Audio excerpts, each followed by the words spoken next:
Hi and welcome to my kitchen. I'm so excited to share this video with you guys today because this is my favorite kind of video to watch. Just a real life, what's on your countertop kind of video. This is my real house, this is my real kitchen, and what I wanted to share with you today is what kind of equipment I use for a raw food diet.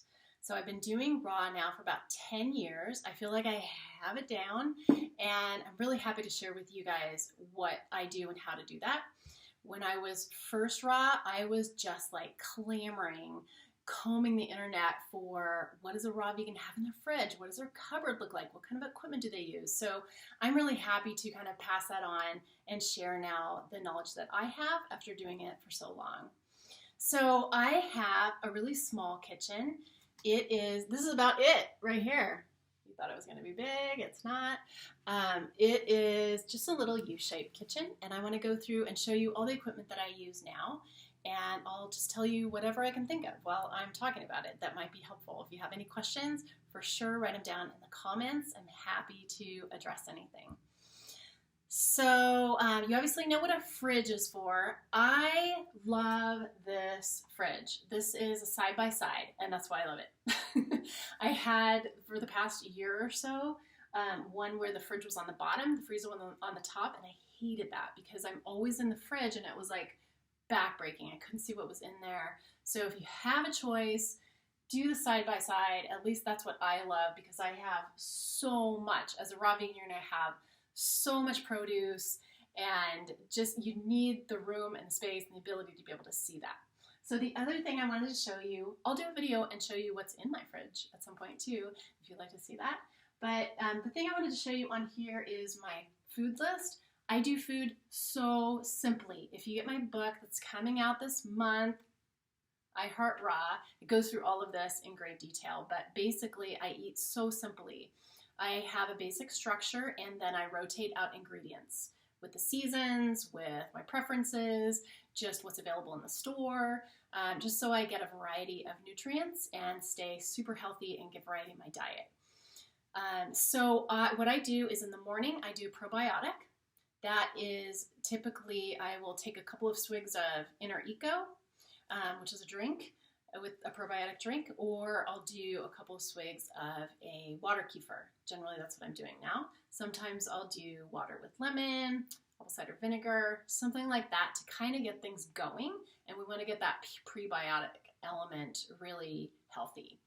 So I do that, I wait a little bit to let that get at home in there, and then generally I make a green juice, and then a little bit later I'll make a smoothie, and then I will do a lunch. The lunch is usually a solid, full, big meal. That's my big meal of the day, and that's what this list is for here, what I'm shopping for. And then at the end of the day, I will do a smoothie again. Sometimes for breakfast, I'll alternate a smoothie with cereal. I'll do a video on my cereal. I think I already did one, but I could do an updated one. Or I'll do yogurt or fruit or, just something like that. I made a peach cobbler the other day, and Vivi and I just like devoured the whole thing. It was so good.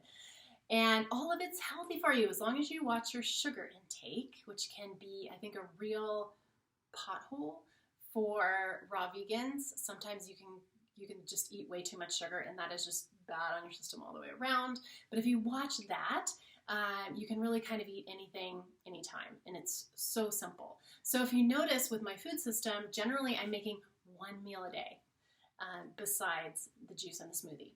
So easy.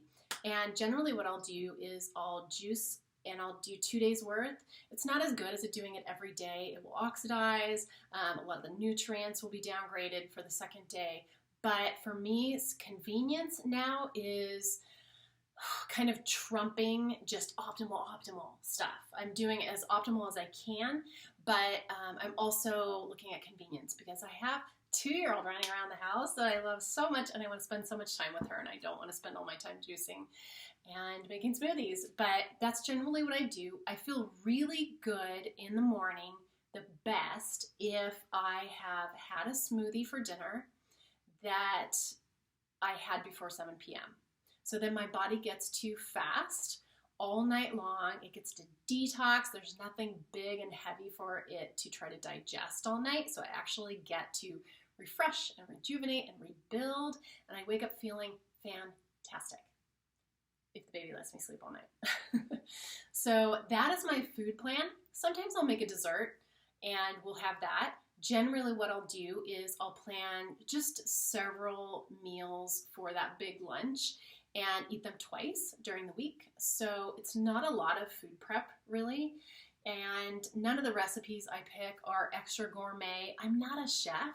I just love raw food and I know how to do it really easily and well. And I've found an insane balance that's kept me healthy through insane stuff, you guys. So that's what I do. And what I've been doing lately is just picking one raw food prep book a week, one raw cookbook a week, and using recipes from that. So I'll just pick things out of that book that just kind of catch my eye that week, something that looks fun, something that's an old favorite, some, whatever. Not a lot of thought goes into that. I just look at what's simple, what looks good, pick several things out, put them on the list, put the page number of the book that the recipe is on, done. And then I'll make them during the week. I don't have like Monday, Tuesday. I look at the list. What sounds good today? Or what sounds good tomorrow if I'm going to have to do some dehydrating or more prep? And I just kind of work a day ahead like that generally. Sometimes I don't. Sometimes I'm in the moment. Sometimes I haven't made anything and I'll have some nuts or seeds for dinner, whatever. So it's just super simple, very simple. So that's what I'm doing right now. Everything is simplified with the baby. And that is a good segue into the juicer. This, you might recognize, is a Breville Juice Fountain Elite.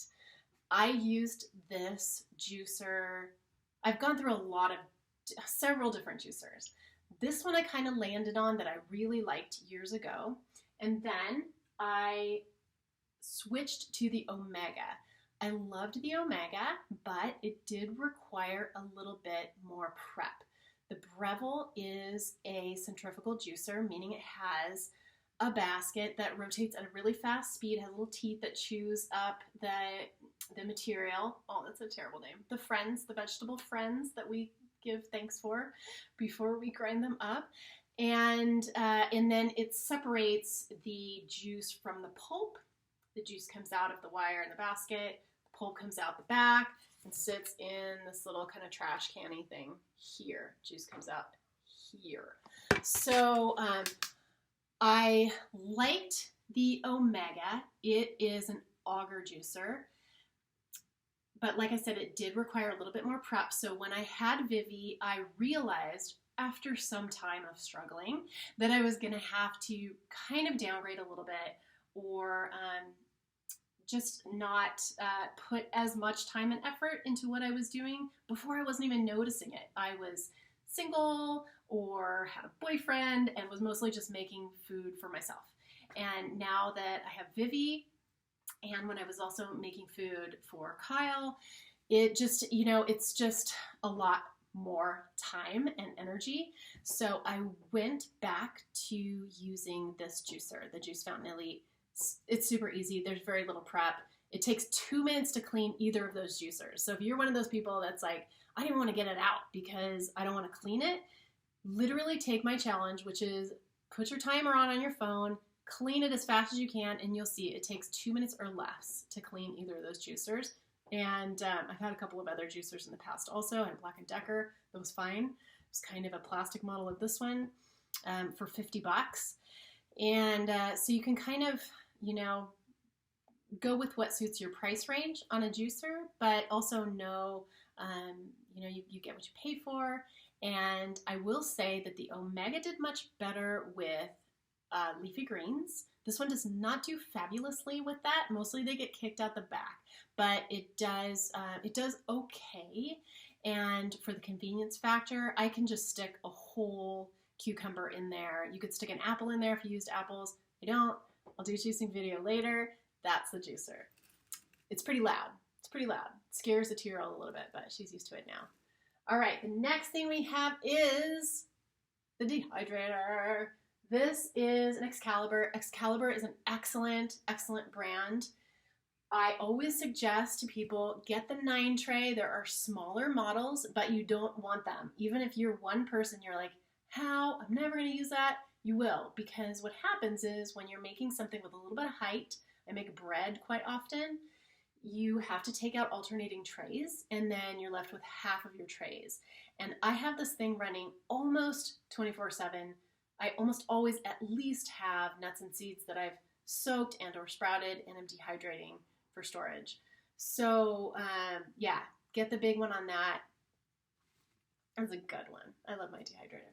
Okay, this is just my spices. So I have these are just the pull-out drawers, super convenient. My tip with all of this stuff is to have it out, because if you have to get it out from under your counter, it's, first of all, it's out of sight, out of mind. Second of all, it's just a big pain. So you want to make it as easy as possible. You'll notice here that my juicer is on a wash rag. That's just a wash rag. And the reason for that is because it has sticky feet that stick to the counter that makes it hard to pull out. So what I do is just easily pull every morning, every other morning I'll pull it out by the wash rag. So just simple things like that make your life so much easier.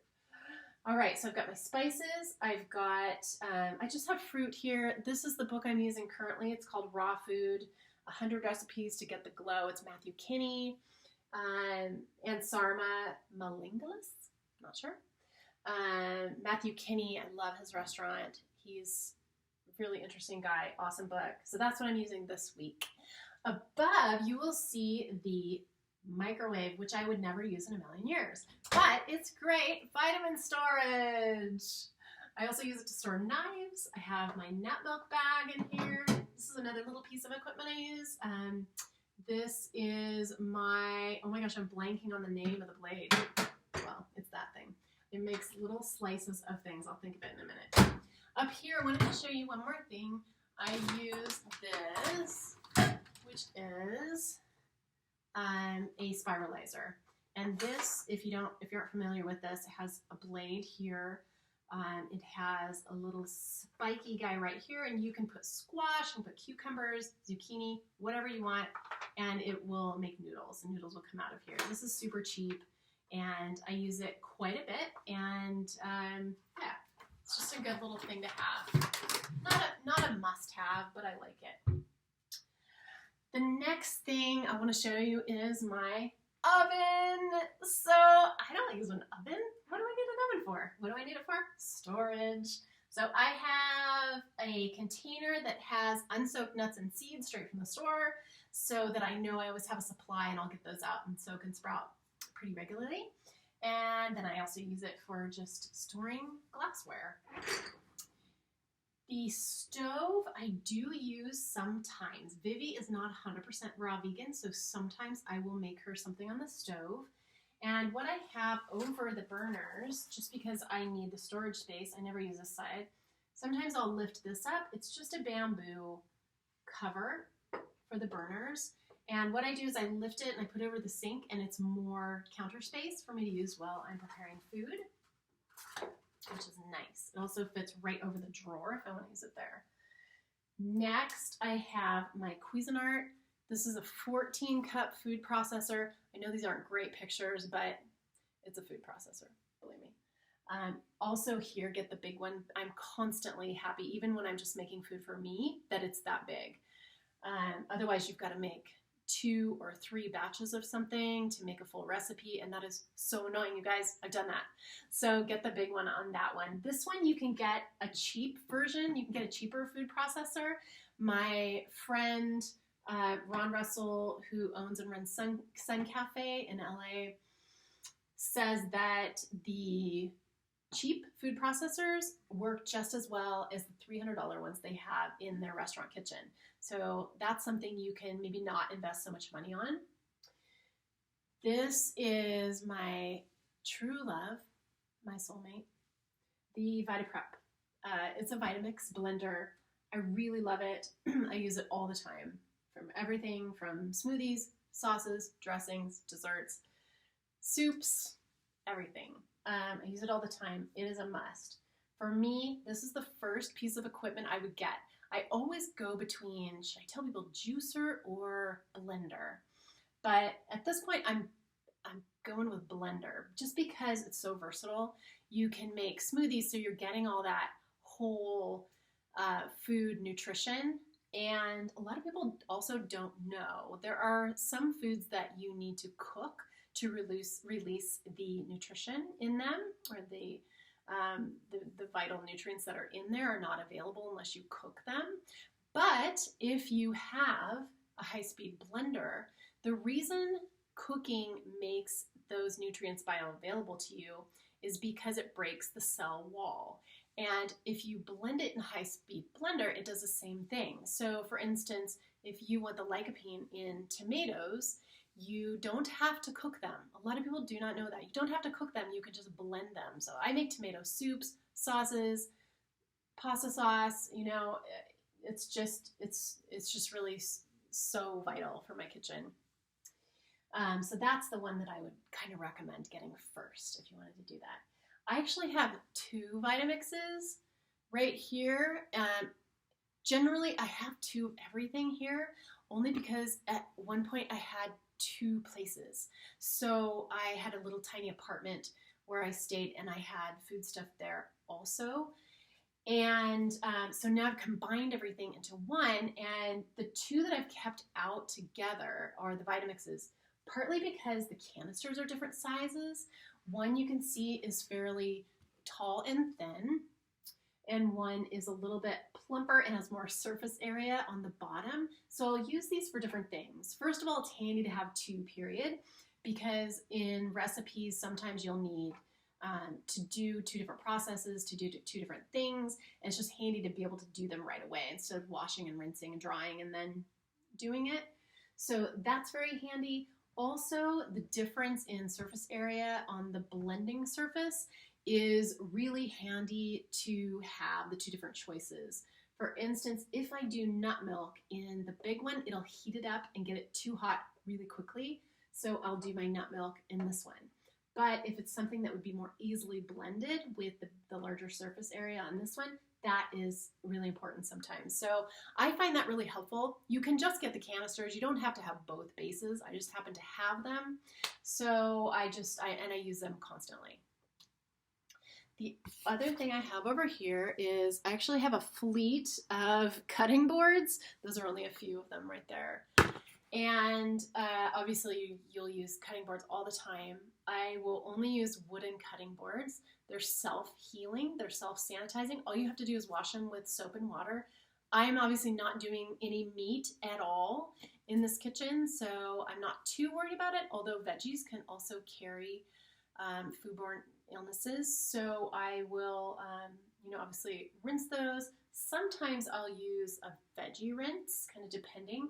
And then I'll use them on the cutting board and then, wash it just with soap and water. And the wood heals itself. You're also not eating little pieces of plastic that you're going to be eating if you have a plastic board. So the only drawback on these is I don't put them in the dishwasher because it tends to ruin them, and you have to, take care of them with some oil. But no big. I kind of think of them as friends, and they're just there in my kitchen. So the other thing I have is I just started getting water. This is Mountain Valley spring water. This is amazing water. Good quality water is so important to your health. And I just love, love, love having these. I love having it at counter height as well. You can see I had the stand and I actually ended up taking it off and putting it on here because it's so much more handy. The last thing I'm going to show you guys is just my teapot. It's so cute. Teapots are so fun. You can get them in any color and, kind of spice up your kitchen. And it might seem funny that I would have a teapot in my raw vegan kitchen, but I use it all the time. And I love to drink tea. I'm always drinking different tea. There's so many benefits to the herbs that you can get in teas. So I love drinking those. And what I do is I know the exact sound it makes before it's going to boil. So I'll do it before it gets too hot and make my tea that way. I also use it to heat up water for my cereal in the morning. And I'll also boil the water to sanitize toothbrushes or the sink or, whatever. People will always ask me, don't you miss eating warm food? And I'm like, I have warm food all the time. I have tea, I have soups. It's really, pretty easy. I have, things straight out of the dehydrator. Fresh raw vegan bread straight out of the dehydrator is the best. Or fresh pizza. I have warm food a lot. So that is the tour of my kitchen. I kind of recommended, which thing to get first. I would go blender, food processor, juicer, dehydrator, if you want to get one thing at a time. And I think I mentioned these things will last years and years and years. I've had all of these things 10 years. And obviously, the things that I bought to go into my second residence were the exact same models because I love them so much. So, yeah, easy, right?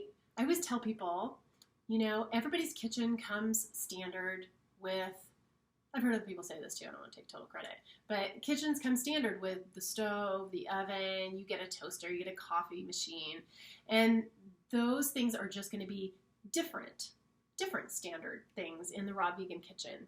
And those are going to be the things that I just kind of showed you. Mandolin, that's what that's called, the mandolin slicer. So I can go through and make you another video at some point on what's in my cupboards, what's in my fridge, how do you make a juice, all of those things. Some of them I've done in the past, but not for a long time. So I'm happy to do any videos that I can do that you would like to request too. So anything that you're interested in, just comment below. If you saw something in my kitchen and I didn't mention it, I'm just used to seeing all this stuff all the time. So if I missed anything, let me know and just say, what the heck was that? But yeah, I love my little kitchen, and I prefer having a small kitchen. I've been in huge kitchens. I've been in kitchens tinier than this. This is a pretty perfect one. It's open, so I can see Vivi playing in the living room. The dining room's right here, and it's just a nice size. Everything's easy to get to and get around. If I had to choose between a massive kitchen and a small one, I would pick small. It's easy. It's easy to clean. So that's it for me today. I hope you enjoyed that and found that helpful, and I'll see you soon.